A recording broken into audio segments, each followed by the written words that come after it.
नाजरीन, मेरे साथ आरे वाला से राजा ताले सईद साहब, राव हाशिम साहब और हमारे MP के टिकट होल्डर ये सारे और रियाज साहब। ये हम शारा दस्तूर पे इस वक्त मौजूद हैं। ये सामने आप देखेंगे इधर वज़ीर आज़म हाउस है, इधर इलेक्शन कमीशन के पास से गुजर रहे हैं। तो यौम तशीस के हवाले से PTI ने ये एहतजाज रिकॉर्ड करवा रही है शारा दस्तूर पे। हम सारे हमारे साथ रहिए।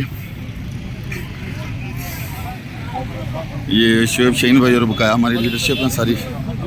ये पीछे तक देखिए,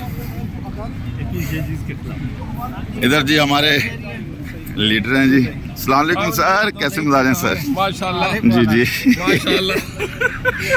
जी नाजरीन, ये देखिए जी हमारे PTI वाले, ILF वाले और सारे जो PTI हमारे वर्कर हैं, यौम तसीस के हवाले से हम शारा दस्तूर पे एहतजाज कर रहे हैं और हमारी सारी लीडरशिप तकरीबन आई हुई है जो एहतजाज में शामिल है।